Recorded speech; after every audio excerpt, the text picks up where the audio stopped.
Hello friends, welcome back to our YouTube channel Vidhi Pathshala. तो कैसे हैं आप लोग? आई होप आप सभी बहुत अच्छे होंगे और लॉकडाउन का बेहद अच्छे तरीके से उपयोग कर रहे होंगे। मैं साक्षी सत्यम आज आपके साथ स्टार्ट करने वाली हूं समन के विषय में कि समन क्या होता है, समन की तामील कैसे की जाती है, यदि सरकारी सेवक के विरुद्ध तामील करनी हो तो उसकी क्या प्रक्रिया होगी, समन की तामील डाक द्वारा कैसे की जाती है और समन से रिलेटेड हर एक प्रश्न के बारे में विस्तार से आज हम इस वीडियो में चर्चा करेंगे। समन हमारे चैप्टर 6 के फर्स्ट पार्ट में बताया गया है। तो दोस्तों वीडियो को स्टार्ट करते हैं और जानते हैं समन के विषय में। तो दोस्तों चलिए स्टार्ट करते हैं हमारा चैप्टर 6 जो कि है हाजिर होने को विवश करने के लिए आदेशिकाओं से संबंधित। आज इस वीडियो में हम इसके फर्स्ट पार्ट समन के बारे में पढ़ेंगे। समन जो है सेक्शन 61 से 69 तक में डिफाइन किया गया है और इससे रिलेटेड सारे प्रोविजंस इन्हीं सेक्शंस में दिए गए हैं। तो चलिए दोस्तों देखते हैं कि सेक्शन 61 क्या कहता है हमारा। तो दोस्तों सेक्शन 61 को समझने से पहले हमें समन के बारे में थोड़ा सा जानकारी होना ज़रूरी है कि समन होता क्या है। समन जो है वो कोर्ट के द्वारा जारी किया गया एक ऐसा आदेशिका होती है जो कि किसी व्यक्ति को न्यायालय के समक्ष हाजिर करने के लिए विवश कर सकती है या विवश करती है। समन किसी व्यक्ति को सामान्य तौर पर कोर्ट में बुलाने के लिए जारी की जाती है। समन किसके किसके विरुद्ध जारी की जा सकती है? समन जो है वो या तो किसी व्यक्ति के विरुद्ध या जो एक्यूज्ड है, अभियुक्त है, उसके विरुद्ध या साक्षियों को न्यायालय में हाजिर करने के लिए जारी की जाती है। और तो और किसी भी वस्तु या दस्तावेज को न्यायालय में प्रस्तुत करने के लिए भी समन जारी किया जा सकता है। समन जारी करने के संबंध में ही हमारा चैप्टर 6 का पार्ट 1 प्रावधान करता है। सेक्शन 61 हमारा ये बताता है कि समन का प्रारूप कैसा होगा।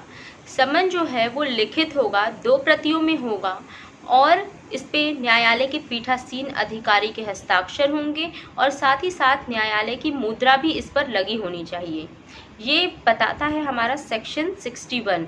इसके अलावा एक्यूज्ड को जो समन जारी किया जाएगा उसका प्रारूप कैसा होगा, तो ये हमारा सीआरपीसी का सेकंड शेड्यूल का प्रारूप संख्या 1 बताता है। इसके साथ ही साथ अगर कोई व्यक्ति परिशांति भंग करता है तो उसके संबंध में जो समन का प्रारूप होगा वो हमारे प्रारूप संख्या 14 में बताया गया है। छोटे अपराधों के अभियुक्त के लिए जो भी समन जारी किया जाएगा वो विशेष समन किस प्रारूप के अकॉर्डिंग जारी किया जाएगा, उसका फॉर्म कैसा होगा, तो ये हमारा प्रारूप संख्या 30 बताता है। और तो और साक्षियों को जो समन जारी किया जाएगा वो प्रारूप संख्या 33 के अनुसार जारी किया जाएगा। तो इस तरह हम समझ सकते हैं कि जिन जिन व्यक्तियों को समन जारी किया जाएगा वो कहाँ बताया गया है, तो वो हमारे शेड्यूल 2 में बताया गया है और वे व्यक्ति कौन कौन से हैं और किन प्रारूप संख्याओं के अंतर्गत उनको समन जारी किया जाएगा वो हम इस क्रम में देख सकते हैं। तो दोस्तों अगर अभियुक्त को समन जारी करना है तो वो हमारी प्रारूप संख्या 1 के अनुसार, उसके बाद अगर परिशांति भंग करने के संबंध में किसी व्यक्ति को समन जारी करना है तो वो प्रारूप संख्या 14 के अनुसार, और इसके बाद अगर किसी व्यक्ति को छोटे अपराध से संबंधित किसी विषय में समन जारी करना है तो वो प्रारूप संख्या 30, और लास्ट में अगर साक्षियों के संबंध में साक्षियों को न्यायालय के समक्ष बुलाने के लिए समन जारी करना है तो वो हमारे प्रारूप संख्या 33 यानी 33 के अनुसार उसको बुलाया जा सकता है और समन जारी किया जा सकता है। तो ये था हमारा फॉर्म कि किस किस के अनुसार समन जारी किया जाएगा, उसका क्या प्रारूप विहित किया गया है। तो इसका प्रारूप सेकंड शेड्यूल में विहित किया गया है। सेकंड शेड्यूल के इन फॉर्म संख्याओं के अनुसार ही हम जो है समन जारी कर सकते हैं और उसका प्रारूप ऐसा ही होगा इस जैसा कि दंड प्रक्रिया संहिता में बताया गया है। इसके बाद सेक्शन 61 में जो समन का प्रारूप बताया गया है उसको हम इन हेड्स के अकॉर्डिंग भी समझ सकते हैं।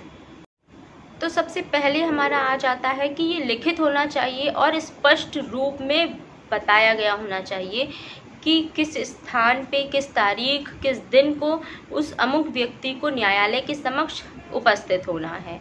और साथ ही साथ उस न्यायालय के पीठासीन अधिकारी के हस्ताक्षर होने चाहिए और ऐसा संबंध 2 प्रतियों में होना चाहिए और न्यायालय की मुद्रा लगी होनी चाहिए। ये था हमारा सेक्शन 61। सेक्शन 61 के अनुसार ये सारी आवश्यकताओं की पूर्ति होनी बहुत ही ज़रूरी है, तभी जा कर के समन का प्रारूप पूर्ण होगा। तो ये था दोस्तों हमारा समन का प्रारूप। इसके बाद हम आ जाते हैं समन की तामील। समन की तामील से संबंधित सेक्शन 62 से 67 और सेक्शन 69 ये जो है समन की तामील से रिलेटेड है। तो आइए देख लेते हैं कि इन सेक्शंस में क्या बातें कही गई हैं। तो दोस्तों समन की तामील जो है वो किसी पुलिस अधिकारी द्वारा या राज्य सरकार के बनाए गए नियमों के अंतर्गत जो भी न्यायालय हैं उनके अनुसार, या तो हमारे जो भी लोक सेवक या लोक अधिकारी हैं उनके द्वारा की जाएगी। तो ये था हमारा कि समन की तामील किसके किसके द्वारा की जा सकती है। इसके बाद सेक्शन 62 सब क्लॉज 1 में ये बताया गया है कि समन के व्यक्तिगत तामील के विषय में चर्चा की गई है। किसी व्यक्ति को जिसके विरुद्ध समन जारी किया गया है उसे सिर्फ समन दिखाना ही पर्याप्त नहीं है, उसे समन की एक प्रतिलिपि यानी एक कॉपी उसे देनी आवश्यक है। ये हमारा सेक्शन 62 का सब क्लॉज 1 बताता है। इसके बाद दोस्तों हम सेक्शन 64 को देख लेते हैं, जिसमें ये बताया गया है कि अगर समन किया गया व्यक्ति जिसके विरुद्ध समन जारी किया गया है वो व्यक्ति अगर नहीं मिलता है तो समन की तामील कैसे कराई जाएगी। इस संबंध में हमारा प्रोविजन करता है सेक्शन 64।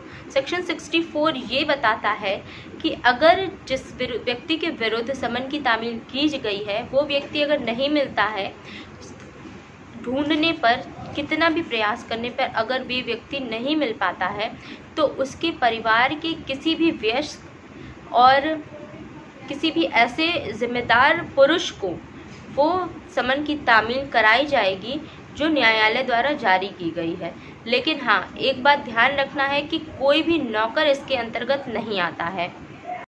जो व्यक्ति समन की तामील कराने गया है उसे ये भी प्रूफ करना होगा कि जिस व्यक्ति के विरुद्ध समन की तामील की जानी थी वो व्यक्ति समुचित प्रयास और इतना ज़्यादा हम लोगों ने उस व्यक्ति को ढूंढा है फिर भी वो व्यक्ति नहीं मिला है, तब हमें उस व्यक्ति के अलावा उसके परिवार के सदस्यों के द्वारा समन की तामील करानी पड़ी है। इसके बाद हम आ जाते हैं सेक्शन 65 पे, जो कि ये बताता है कि पूर्ण उपबंधित प्रक्रिया, यानी कि अभी तक हमने जितनी भी प्रक्रियाएं पढ़ी हैं, जितने भी प्रोविजंस पढ़े हैं समन से रिलेटेड, अगर उनके द्वारा समन की तामील नहीं हो पा रही है तब हम समन की तामील किस प्रकार करा सकते हैं। जी हाँ, इसमें पूर्ण उपबंधित प्रक्रिया मतलब सेक्शन 62, 63 और 64 के प्रोविजन से मतलब है लगाया जाएगा। और अगर इन प्रोविजंस में समन की तामील नहीं कराई जा सकती है तब कैसे समन की तामील कराई जा सकती है वो बताता है हमारा सेक्शन 65। तो सेक्शन 65 के अनुसार ये बताया गया है कि अगर समन की तामील नहीं हो पा रही है, व्यक्तिगत रूप से वो व्यक्ति नहीं मिल पा रहा है जिसको समन की तामील करानी है, या उसके परिवार का कोई सदस्य तक जो अधिकारी है जो समन की तामील कराने के लिए निर्दिष्ट किया गया है वो नहीं पहुंच पा रहा है, तो ऐसी दशा में उस व्यक्ति के निवास स्थान पर किसी सहज दृश्य जगह पर उस समन को लगाया जाएगा और ऐसा समझा जाएगा कि समन की तामील हो गई है। और यदि न्यायालय अपने जांच के बाद ये ठीक समझता है कि जो भी समन की तामील है वे हो चुकी है सम्यक रूप से, तो वो उसको घोषित करेगा कि ठीक है समन की तामील हो चुकी है। लेकिन अगर न्यायालय ये उचित नहीं समझता है तो वो दोबारा समन की तामील करने के लिए आदेशिका जारी कर सकता है, और इसे ही हम कहते हैं प्रतिस्थापित तामील। तो दोस्तों अब हम आ जाते हैं कि तामील किस प्रकार से की जाएगी, तो हम इसे इन हेड्स के अंदर भी समझ सकते हैं।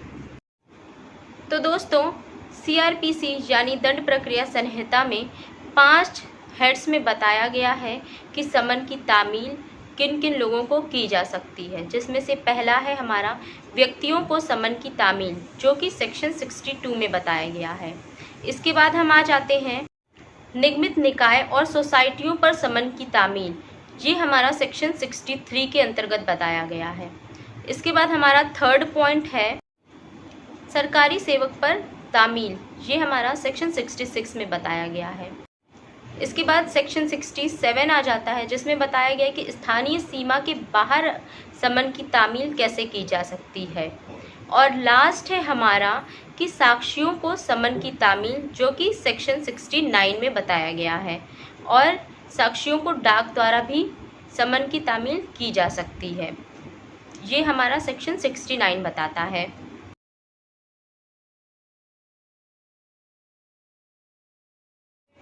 तो सबसे पहले हम देख लेते हैं सेक्शन 62। सेक्शन 62 हमारा बताता है कि समन की तामील कैसे की जाएगी।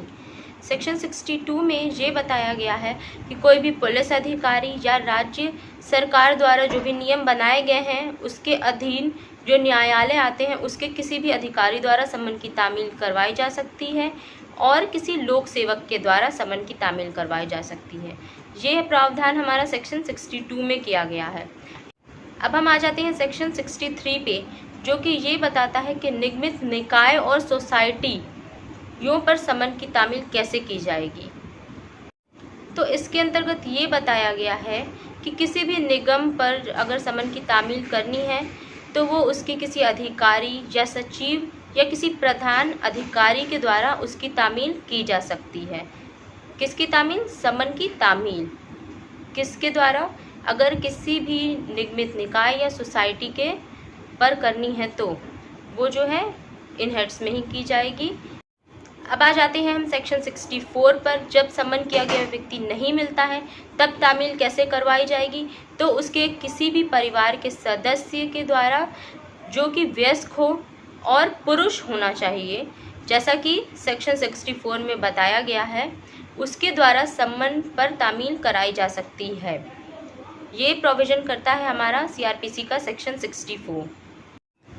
और अगर जितनी भी रीतियाँ या जो भी तरीके या जो भी प्रोविजंस अब तक हमने पढ़े हैं, अगर उन सभी के अकॉर्डिंग अगर समन की तामील करने में जो अधिकारी है वो नहीं कर पा रहा है पूर्ण रूप से, तो क्या प्रक्रिया होगी? तो वो प्रक्रिया हमारी CRPC के सेक्शन 65 में बताई गई है कि अगर समन किया गया व्यक्ति ना मिल पाए और समन की तामील जो है पूर्ण उपबंधों के अनुसार ना की जा सके तो समन की तामील जो है वो उसके निवास स्थान पे जहाँ की वो व्यक्ति रहता है उसके मकान के या फिर उसके घर के, उसके कुटुंब के किसी सहज दृश्य, किसी ऐसे जगह पर लगा दी जाएगी जहाँ से कि उसको देखने में अगर कोई भी व्यक्ति आता जाता है उस रास्ते से या उसका कोई भी परिवार का सदस्य, तो उसकी नज़र में वो जो समन की तामील लगाई गई है वो दिखे उसे स्पष्ट रूप से।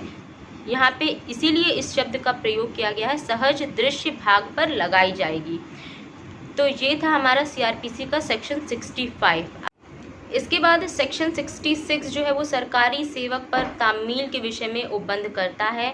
वो बताता है कि अगर कोई भी सरकारी सेवक है जो अभी भी नौकरी में है और सक्रिय रूप से सरकार की सेवा में तत्पर है, तो अगर उस व्यक्ति के विरुद्ध समन की तामील करानी है तो वो कैसे कराई जाएगी? तो वो व्यक्ति जहाँ भी वो कार्य कर रहा है, जिस भी सरकारी संस्था में, वहाँ के प्रबंधक को ऐसी तामील की एक प्रति, ऐसे समन की एक प्रति दी जाएगी और उसके हस्ताक्षर लिए जाएंगे। और ये जो हस्ताक्षर होता है वो इस बात का प्रूव होता है कि उस समन की तामील करा दी गई है। और ऐसे सरकारी सेवक को डायरेक्ट भी हम समन की तामील करा सकते हैं। तो ये था हमारा सेक्शन 66। अब आ जाते हैं हम इसके नेक्स्ट पॉइंट पे। सेक्शन 67, अगर स्थानीय सीमा के बाहर समन की तामील की जानी है तो वो कैसे की जाएगी, इस बारे में प्रोविज़न करता है हमारा सेक्शन 67, जिसमें कि ये बताया गया है, अगर आप बेयर एक्ट उठा के देखें तो स्पष्ट रूप से उसमें ये लिखा गया है कि अगर किसी भी स्थानीय सीमा के बाहर समन की तामील करानी है और जो भी न्यायालय है वो समन की तामील करता है और उसके स्थानीय क्षेत्राधिकार के अंतर्गत वो व्यक्ति निवास नहीं करता है, तो जो वो मजिस्ट्रेट है जो समन जारी कर रहा है वो डायरेक्ट उस जगह के जहाँ वो व्यक्ति निवास कर रहा है वहाँ के न्यायालय को ऐसी तामील की एक प्रति भेजेगा ताकि वो उसका प्रवर्तन करा सके। तो इसके बारे में हमारा जो है प्रोविज़न करता है सेक्शन 67। अगर सरल शब्दों में हम कहें तो अगर वो व्यक्ति किसी स्थानीय सीमा के बाहर का निवासी है जिस पर समन की तामील करानी है, तो उस न्यायालय के मजिस्ट्रेट को एक प्रति समन की भेजी जाएगी ताकि वे समन का प्रवर्तन करा सकें। अब हम देख लेते हैं कि अगर साक्षियों को समन की तामील करानी है तो वो कैसे कराई जाएगी। अगर साक्षियों पर समन की तामील करानी है तो वो 2 प्रकार से कराई जा सकती है। पहला, या तो व्यक्तिगत रूप से सेक्शन 62 के अकॉर्डिंग या फिर डाक द्वारा सेक्शन 69 के अकॉर्डिंग कराई जा सकती है। तो सेक्शन 62 के अकॉर्डिंग वही सारी जो भी हमने अभी पढ़ा है कि पुलिस अधिकारी द्वारा या राज्य सरकार के द्वारा जो भी नियम बताए गए हैं, अगर उसके अधीन कोई न्यायालय है तो उसके किसी अधिकारी के द्वारा समन पर तामील कराई जा सकती है या किसी लोक सेवक के द्वारा। तो यही सारे प्रोविजंस हमारे साक्षियों पर भी अगर समन की तामील करानी है व्यक्तिगत रूप से तो लागू किए जाएंगे। और दूसरा हमारा पॉइंट आ जाता है कि अगर डाक के माध्यम से साक्षियों को समन की तामील करानी है तो उसके लिए क्या प्रक्रिया होगी और कैसे कराई जा सकती है। तो इसके संबंध में हमारा सेक्शन 69 जो है वो प्रावधान करता है, जिसमें कि बताया गया है सेक्शन 69 का सब क्लॉज 1 ये प्रोविज़न करता है कि अगर साक्षियों को समन की तामील करानी है तो जो भी समन जारी करने वाला न्यायालय है वो समन जारी करने के निर्देशों के साथ साथ ये भी निर्देश दे सकता है कि वो व्यक्ति जहाँ भी वो कार्य करता है या फिर मामूली तौर पर वो जहाँ निवास करता है उसके निवास स्थान पर या फिर जहाँ वो कार्य करता है वहाँ पर डाक द्वारा समन की तामील की एक प्रति भेजी जाए। इस बारे में हमारा प्रोविज़न करता है सब क्लॉज 1 ऑफ सेक्शन 69। अब सब क्लॉज 2 क्या कहता है 69 का, ये देख लेते हैं। तो सेक्शन 69 का सब क्लॉज 2 बताता है कि यदि समन की तामील डाक द्वारा कराई गई है और उस निवास स्थान पर समन जाता है या फिर उसके कार्यालय पर जहां वो व्यक्ति कार्य कर रहा है और व्यक्ति जो है वो उस डाक को स्वीकार करने से इनकार कर देता है, तो न्यायालय ये समझेगा कि समन की तामील हो चुकी है। ये प्रोविज़न करता है हमारा CRPC का सेक्शन 69 सब क्लॉज 2।